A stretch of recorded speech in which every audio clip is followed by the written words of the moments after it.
વસ્તુ આવે છે, પણ ક્યારે એનો અમલ ક્યારે સફળ થશે કે એમાં વહીવટી તંત્ર ખાસ કરીને પૂરતું ધ્યાન આપે અને સાથે સાથે સ્થાનિક પદાધિકારીઓ સાથે સંકલન કરે, સ્થાનિક ગ્રામ પંચાયત સાથે સંકલન કરે, ત્યારે એનો અમલ સારામાં સારો થઈ શકે છે. એ જ પ્રકારે અનેક યોજનાઓ આવે છે, અનેક પ્રકારના આવે છે, ત્યારે આ બધી માહિતી આજના કૃષિ મહોત્સવ દરમિયાન આપણને માર્ગદર્શન મળશે. તમે જોયું હશે ખેડૂતો પણ ખૂબ સારી મહેનત કરે છે. કાચો માલ પકવીને જ્યારે એ બજારમાં પહોંચે છે ત્યારે જે પ્રકાર સરકારે કેબિનેટમાં ગુજરાત સરકારે હમણાં જાહેરાત કરી કે ભાઈ મકાઈનો ભાવ તો મકાઈના ટેકાના ભાવ સાથે આપણે 2100 રૂપિયાની ખરીદી કરવાની, પણ ખેડૂત જ્યારે મકાઈ લઈને બજારમાં જાય એટલે વેપારી પહેલા હાથ નાખે અને સીધા 200-300 રૂપિયા ઓછા કરી દે. કપાસનો ભાવ સરકારે જાહેર કર્યો કે ભાઈ એક મણના આપણે 1622 રૂપિયા આ વર્ષે ટેકાના ભાવે ખરીદી કરવાની છે, પણ તમે જોજો જેવો કપાસ નીકળીને બજારમાં જશે એટલે વેપારીઓ 1600 ની જગ્યા 1200 પણ આપશે, મણના 1250 પણ આપશે ને એવા હશે 1300 આપશે.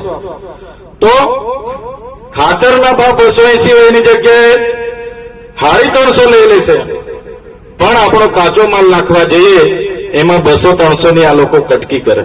આ બધું શાના માટે થઈ રહ્યું છે? કેમ કે આપણે ત્યાં એપીએમસીઓ છે પણ કાર્યરત નથી.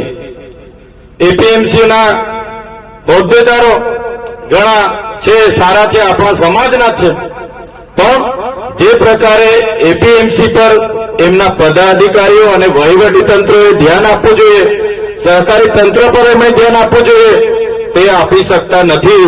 એના કારણે બજારમાં રહેલા વેપારીઓને ખુલ્લું મેદાન મળે છે અને આપણા ખેડૂતોને આ રીતના છેતરપિંડી થાય છે.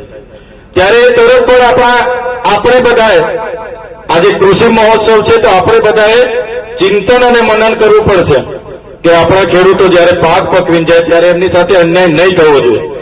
ત્યારે આ સમગ્ર બાબતો આપણે બધાએ આવનારા દિવસોમાં ધ્યાન રાખવી પડશે અને વેપારીઓને પણ પ્રાંત અધિકારી છે, કલેક્ટર સાહેબ છે, એવા એમની અધ્યક્ષતામાં અમારા જેવા ચૂંટાયેલા પ્રતિનિધિઓની હાજરીમાં એમની સાથે પણ બેઠકો કરીને એમને પણ કહેવું પડશે, એપીએમસી વાળાને પણ કહેવું પડશે કે ભાઈ જે પ્રકારે સરકારનો હેતુ છે એ પાર નથી પડતો.